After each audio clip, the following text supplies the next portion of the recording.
요즘 정말 덥죠. 밖에 나가면 땀이 줄줄 흐르는데 시원한 에어컨을 켜고 집에서 포토샵으로 예쁜 사진 보정하는 재미가 쏠쏠한 계절이에요. 멋진 풍경 사진을 찍었는데 전깃줄이 가득해서 사진의 분위기를 망쳤던 경험 한 번쯤 있으셨을 거예요. 그래서 제가 아주 초창기 강의에서 포토샵을 이용해서 이런 사진 속에 전깃줄이나 펜스 같은 것들을 지우는 방법을 알려드린 적이 있었는데요. 그때는 직접 전깃줄이나 펜스 부분을 다 브러쉬로 색을 칠해줘야 하는 노동이 필요했어요. 포토샵이 업데이트되면서 버튼 하나만 누르면 전깃줄을 간편하게 지워주는 기능이 생겼습니다. 전깃줄뿐만 아니라 사진 속에 있는 사람까지도 다 지워주는 기능인데요. 아마 지금 많은 분들이 유용하게 쓰시고 계실 거예요. 오늘 영상에서는 여러 가지 사진으로 이 기능이 얼마나 잘 작동하는지 살펴볼게요. 먼저 샘플 한번 보여드리자면 전깃줄과 사람들이 넘쳐나는 사진도 이렇게 깔끔하게 지워주는 기능입니다. 오늘 영상에서는 여러 가지 사진으로 이 기능이 얼마나 잘 작동하는지 살펴볼게요. 또 그냥 기능만 살펴보고 끝내면 아쉬우니까 전깃줄과 사람들을 지운 다음에 눈 내리는 효과를 만들어서 한여름에도 좀 시원한 느낌이 나는 사진으로 한번 꾸며볼게요. 그럼 시작하겠습니다. 먼저 예전에 썼던 사진을 그대로 가져와서 해볼게요. 그때는 기능이 없어서 저희가 이 전깃줄을 다 브러쉬로 선택을 하고 에디트에 있는 컨텐츠 어웨어 필을 통해서 이런 식으로 전깃줄을 없앴었는데요. 이번에 새로 생긴 기능이 얼마나 잘 되는지 한번 확인을 해볼게요. 전과 후를 비교해 봐야 되니까 이 백그라운드 레이어를 선택한 상태에서 컨트롤 J를 눌러서 레이어를 복사해주고 여기서 한번 시작을 해볼게요. 왼쪽의 메뉴에서 이 리무브 툴을 선택을 해주시는데요. 만약에 이게 선택이 안 돼 있다면 아마 이런 스파틀링 브러쉬 툴이나 힐링 브러쉬 툴이나 패치 툴 이런 것들이 선택이 되어 있을 텐데 이쪽을 왼쪽 마우스로 꾹 눌러주면 이렇게 다양하게 메뉴를 선택할 수 있게 나와요. 여기서 리무브 툴을 선택을 해주시면 됩니다. 그러면 이렇게 위쪽에 Find Distractions라는 메뉴가 있는데 얘를 클릭을 해주세요. 한 번에 원클릭으로 지워주겠다라고 써 있는데 이쪽에 보면 Wires and Cable 이런 전선을 말하는 거고 이 아래쪽은 People 사람을 뜻해요. 우선 여기엔 사람이 없으니까 전깃줄이 얼마나 잘 지워지는지 한번 해보겠습니다. 얘를 눌러줄게요. 그러면 이렇게 쭉 진행이 되는데요. 한번 기다려 보겠습니다. 이렇게 결과가 나왔습니다. 원본 사진과 비교를 해보자면 원래 사진이고 지금 포토샵이 자동으로 지워준 게 이 사진이에요. 다시 원래 사진을 보고 예전에 저희가 수동으로 직접 전깃줄을 다 선택해서 지웠던 것도 볼게요. 이거는 포토샵이 지워준 거. 지금 위쪽에 살짝 선이 있는 게 옛날에 저희가 수동으로 했던 게 저는 조금 더 자연스러운 것 같기는 한데 이쪽 메뉴를 눌러서 스파틀링 브러쉬를 눌러주시고 대괄호 오른쪽을 눌러서 좀 브러쉬 크기를 키워주시고요. 이렇게 좀 어색한 부분들을 드래그 해주면은 자연스럽게 변하는 걸 볼 수가 있어요. 나는 좀 이렇게 선이 보이는 게 신경이 쓰인다 하시는 분들은 이렇게 스파틀링 브러쉬를 사용해서 조금 더 자연스럽게 만드실 수 있을 것 같아요. 지금 생각보다 굉장히 잘 돼서 어도비가 열심히 개발을 했구나 싶네요. 그러면 다른 사진도 한번 작업을 해볼게요. 이 사진도 예전에 올렸던 강의에서 지웠었던 사진인데요. 방금의 전깃줄과 다르게 얘는 이렇게 뭐라고 하죠? 설조망인데 이것도 혹시 지워지는지 한번 해보겠습니다. 백그라운드 레이어를 컨트롤 J로 복사를 해서 다시 리무브 툴로 들어가서 지워볼게요. 기다려볼게요. 이게 컴퓨터 사양에 따라서 속도가 다른 것 같은데 저는 지금 또 다른 작업을 하고 있다 보니 많이 느리긴 하네요. 짠, 결과가 나왔습니다. 하기 전의 모습이고요. 변경한 후 모습이에요. 지금 거의 다 잘 됐는데 여기만 없어졌거든요. 이거는 간단하게 여기 스탬프 툴, 도장 툴이라고 하죠. 이 스탬프 툴로 간단하게 복구를 해볼게요. 지금 브러쉬가 너무 작으니까 오른쪽 대괄호 눌러서 좀 키워주고 화면을 확대해서 브러쉬가 너무 크네요. 조금씩 살려줘 볼게요. 다시 원래 사이즈로 보면 수정 전, 수정 후 모습이에요. 잘 안 될까 걱정했는데 포토샵이 굉장히 잘 잡아주네요. 그러면 예전에 해봤던 사진들 말고 다른 사진들도 제가 여러 개 찾아놨는데 같이 한번 해볼게요. 제가 지금 이 영상에서 사용하는 샘플 사진들은 이 두 가지는 제가 예전에 유료로 구매했던 사진이라 공유가 안 되고 다른 사진들은 다운받을 수 있는 주소를 고정 댓글에 링크를 남겨두겠습니다. 그러면 또 다음 사진을 해볼게요. 얘도 지금 레이어를 하나 복사를 해뒀거든요. 리무브 툴로 가서 이쪽을 눌러줄게요. 자, 이렇게 결과가 나왔는데요. 얘는 생각보다 잘 안 되는 것 같아요. 지금 보면은 차라리 얘까지 싹 다 지웠으면 모를까. 선은 다 깔끔하게 지워지긴 했는데 선을 지우면서 이쪽에 있는 다른 부분들도 좀 지워졌거든요. 그럼 만약에 사진에서 이 전봇대까지 한번 지워보는 걸 해볼까요? 이쪽 아래에 셀렉트 서브젝트를 눌러주시고요. 그럼 지금 자동으로 이 전봇대가 잡혔는데 얘를 위쪽에 셀렉트해서 모디파이, 익스펜드로 들어가서 조금 더 적용 범위를 넓혀줄게요. 저는 한 3 정도로 하고 OK를 눌러보겠습니다. 지금 조금 이렇게 커졌는데 이 다음에는 제가 예전에 올렸던 강의대로 에디트해서 컨텐츠 어웨어 P를 눌러주세요. 그리고 OK를 눌러줍니다. 컨트롤 D를 눌러서 선택 해제해 주시면 이렇게 완성이 됐는데 지금 살짝 이렇게 남아있는 부분들이 있어요. 이것들은 스파틸링 브러쉬 툴을 이용해서 지워줄게요. 지금 이렇게 지워진 부분이 새로운 레이어로 생겼기 때문에 기존 레이어와 합쳐줄 건데요. Shift 키를 누르면서 아래 레이어를 선택하면 이렇게 두 개가 동시에 선택이 돼요. 두 개가 선택된 상태에서 컨트롤 J를 눌러서 두 레이어를 복사해 주시고요. 컨트롤 E를 눌러서 합쳐줍니다. 이 상태에서 브러쉬 크기를 조금 줄여주시고 스파틀링 브러쉬로 어색한 부분들을 살짝 칠해주세요. 그러면 아까 전에 비해서 자연스럽게 변하는 것을 볼 수가 있습니다. 원래 이랬던 사진에서 이렇게 한번 변신을 해봤습니다. 역시 새로운 기능이 생겼다고 무조건 다 완벽하게 지워지는 건 아니고 기존의 방법들도 여전히 유효하다는 것을 알 수가 있어요. 이렇게 같이 응용해서 하면 더 편하게 할 수 있겠죠? 다음 사진을 진행해 볼게요. 이 사진은 이런 선도 있고 사람도 있어서 이 두 가지 효과를 다 해볼 수 있을 것 같아서 제가 찾아온 사진인데요. 역시 백그라운드 레이어 선택한 상태에서 컨트롤 J 눌러서 레이어를 하나 더 추가를 해주시고요. 전선부터 지워보도록 할게요.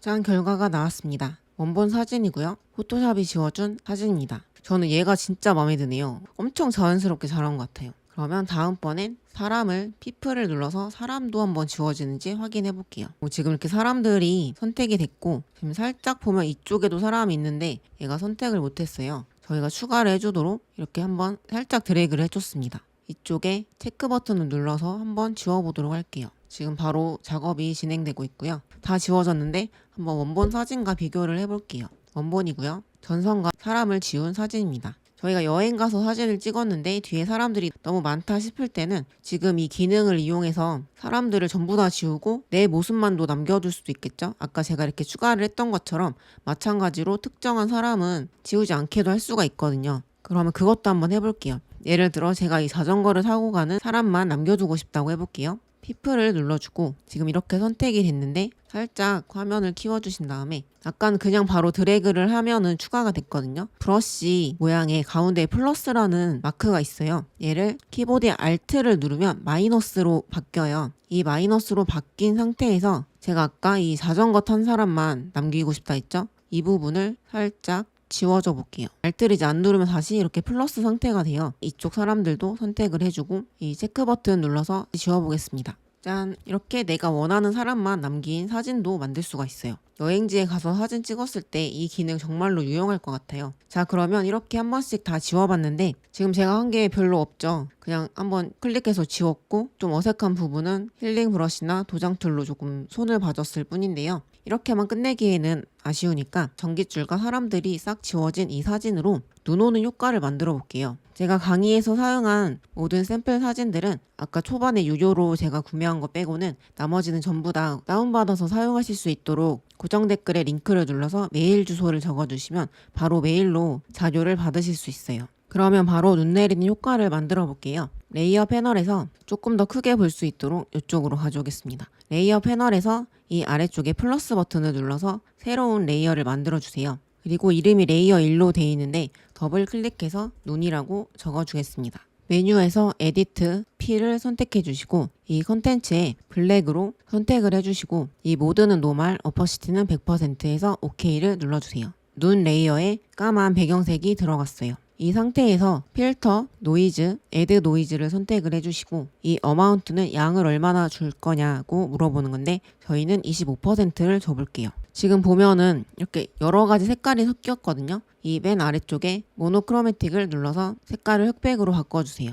OK를 눌러줍니다. 그러면 이렇게 흑백 노이즈가 생긴 것을 확인할 수 있어요. 검은색과 흰색이 있어서 약하게 눈처럼 보이긴 하는데 크기가 너무 작잖아요. 한번 크기를 키워보도록 하겠습니다. 위에 메뉴에서 에디트, 트랜스폼, 스케일을 눌러주세요. 가로, 세로가 똑같은 비율로 커질 수 있도록 이 링크 버튼이 선택이 되어 있는지 보고 만약 이렇게 선택이 안 돼 있다면 한번 클릭을 해서 활성화를 시켜주세요. 그리고 이 W라고 써있는 가로 부분을 사이즈를 조절하면 자동으로 세로도 변경이 돼요. 저는 먼저 처음에 450%로 해볼게요. 조금 눈이 큰 것 같아서 한 400으로, 여전히 큰 것 같아서 저는 150으로 하니까 제일 괜찮은 것 같아요. 이게 사진 크기마다 다 다르기 때문에 여러 번 숫자를 조정해가면서 원하는 크기를 만들어주세요. 이 체크 버튼 눌러서 수정을 해주시고요. 그러면 아까 16,000이었던 크기가 지금 이렇게 26,000으로 엄청 크게 늘어난 거를 볼 수가 있는데요. 컴퓨터가 사양이 좋다면 그대로 바로 진행해도 되는데 지금 사진의 크기를 확대했기 때문에 이미지 크기가 엄청나게 커졌어요. 하지만 우리는 여기 이 화면 안에 있는 부분만 쓰면 되기 때문에 안 보이는 부분들은 정리를 해줄게요. 컨트롤 A를 눌러서 전체 선택을 해주시고요. 이 전체 선택은 지금 여기 보이는 이 레이어 크기만큼만 선택하는 거예요. 위에서 이미지에서 크롭을 눌러주세요. 그럼 바로 이만까지 갔던 사이즈가 이렇게 확 줄어든 것을 볼 수가 있죠. 컨트롤 D에서 선택한 걸 한번 해지를 해주시고 눈 레이어를 마우스 오른쪽 버튼을 눌러서 컨버트 투 스마트 오브젝트를 눌러주세요. 그러면 이렇게 스마트 오브젝트로 바뀌고 이 상태에서 효과를 주면은 나중에 수정이 가능해요. 이제 이 위쪽에 노말로 되어 있는 걸 클릭해서 스크린으로 바꿔줄게요. 그러면 이 레이어의 검은색이 다 날아가면서 하얀색만 사진 안에 남는 것을 볼 수가 있습니다. 지금 이 하늘이 환하기 때문에 이 아래쪽만 보면 이렇게 살짝 눈이 오는 것처럼 변화가 된 것을 확인할 수 있습니다. 다시 보니 너무 작은 것 같아서 컨트롤 T를 눌러주시고 130% 정도로 더 늘려볼게요. 이 V 버튼 눌러서 체크를 해줍니다. 다시 또 컨트롤 A 눌러서 이미지 크롭을 해줄게요. 이제 모션 효과를 넣어서 진짜 눈이 내리는 것처럼 바꿔볼게요. 눈 레이어가 선택된 상태에서 필터, 블러, 모션 블러를 들어가 주세요. 이 앵글로 눈이 내리는 듯한 각도를 조절해 보겠습니다. 저는 이렇게 오른쪽에서 아래로 내려오는 걸로 59 정도로 해봤고요. 이 디스턴스는 거리인데 이렇게 많아질수록 꼭 비가 내리는 것처럼 효과가 정신사납게 변하기 때문에 조금씩 주는 게 괜찮습니다. 저는 이렇게 한 22 정도로 해볼게요. OK를 눌러주시고요. 그러면 이렇게 효과가 적용이 됩니다. 전과 후. 만약에 이렇게 효과를 주고 나서 마음에 안 들었다면 저희가 지금 스마트 오브젝트로 바꿔놨기 때문에 이 아래쪽에 있는 모션 블러를 선택하면 언제든지 다시 수정할 수 있어요. 지금 전체적으로 이렇게 눈이 꽉 찼기 때문에 이 양을 조절해 볼게요. 이미지에서 어드저스먼트 레벨을 눌러주세요. 키보드에 컨트롤 A를 눌러주셔도 됩니다. 이렇게 레벨에 들어가면 이 가운데 쪽에 슬라이더가 3개를 조절할 수 있게 있어요. 맨 왼쪽 것을 오른쪽으로 당겨주면 눈 양이 줄어드는 것을 볼 수가 있습니다. 지금 원래는 이렇게 많으니까 살짝 옆으로 가서 좀 줄여줄게요. 맨 오른쪽에 있는 하얀색 슬라이더를 왼쪽으로 조절해주면 눈 색깔이 조금 더 밝아지는 것을 볼 수가 있어요. 요 정도? 저는 이렇게 왼쪽 검은색 슬라이더는 14, 흰색 슬라이더는 226으로 하고 OK 눌러주겠습니다. 그리고 지금 보면 눈이 되게 작잖아요. 눈을 조금 더 크게 만들어 보기 위해서 필터 효과를 하나 더 넣어줄게요. 이 눈 레이어를 선택한 상태에서 컨트롤 J를 해서 하나 더 복사를 해주세요. 필터, 픽셀레이트, 크리스탈라이즈를 클릭해줍니다. 기본은 이렇게 10으로 되어 있는데 한번 조절을 해줘 볼게요. 저는 이렇게 20으로 하고 OK를 눌러보겠습니다. 만약에 또 크기가 마음에 안 든다면 마찬가지로 이 크리스탈라이즈를 더블 클릭해서 언제든지 원하는 크기로 조절이 가능해요. 이 레이어에 다시 한번 모션 블러를 넣어 볼게요. 필터, 블러, 모션 블러로 들어가 주시고요. 앵글은 아까와 마찬가지로 59로 하고 디스턴스는 아까랑 똑같이 하면은 겹칠 수가 있으니까 조금 더 변경을 해줄게요. 저는 이렇게 한 31 정도로 하고 OK를 눌러보겠습니다. 기존에 적용된 레벨을 더블 클릭하면 또 수정이 가능한데요. 저는 왼쪽은 20, 오른쪽은 214로 하고 OK를 눌러줄게요. 이렇게 눈 오는 효과 완성입니다. 그리고 지금 이렇게 레이어가 따로따로 분리가 되어 있는데 저희가 지금 쓴 이미지가 이 수정 이미지랑 눈 레이어 2개잖아요. Shift 키를 누르면서 3개를 다 선택을 해주시고 컨트롤 J를 눌러서 복사를 해주신 다음에 다시 한번 컨트롤 E를 눌러서 전체적으로 합쳐줄게요. 지금은 사진이 이렇게 나처럼 되어 있는데 만약에 저녁처럼 바꾸고 싶다면 이 아래쪽에서 컬러 룩업을 들어가 주세요. 그러면 이렇게 프로퍼타이즈에서 다양한 럿 파일들이 있거든요. 하나씩 클릭해주면서 보면 저는 이것도 저녁 같고 다른 것도 한번 볼게요. 이 문라이트과 나이 프롬 데이 요게 지금 저녁 같은 느낌이 나거든요. 이 원본 사진이고 컬러 룩업을 이렇게 나이트 프롬 데이로 바꾸면 저녁 같은 느낌이 나요. 너무 어두운 것 같으면 이 오퍼시티를 살짝 조절해 주셔도 됩니다. 저희가 바꿨던 사진이고 밤처럼 바꿔본 사진입니다. 밤처럼 보이려면 오퍼시티 100이 더 나은 것 같긴 하네요. 여러분들은 낮과 밤 어떤 게 더 마음에 드시나요? 구독자분들도 이번 영상 보면서 예쁘게 사진 보정해 보셨기를 바랍니다. 전선과 사람을 지우고 눈 내리는 효과를 주고 사진의 시간대도 한번 바꿔보는 기능까지 완성입니다. 요즘 너무 더운데 이렇게 포토샵으로 효과를 주다 보니까 시원한 느낌도 들고 좋네요. 네, 이번 강의는 여기까지입니다. 제가 아주 오랜만에 포토샵 강의를 다시 올리게 되었는데요. 앞으로는 다시 매주 강의 영상을 올릴 수 있도록 해볼게요. 혹시 영상을 보시다가 궁금한 점이 생기셨다면 더보기란에 있는 이메일 주소나 아니면 리틀리 문의하기를 통해서 문의를 해주세요. 제가 이 유튜브 댓글은 영상이 좀 여러 개가 있잖아요. 그러다 보니까 새롭게 달리는 댓글을 확인하기가 어렵더라고요. 그래서 혹시 궁금한 점 있으시다면 이메일이나 리틀리로 문의를 해주시면 감사하겠습니다. 그럼 여기까지 영상 시청해주셔서 감사합니다. 다음 주에 또 뵐게요. 지금까지 리제였습니다.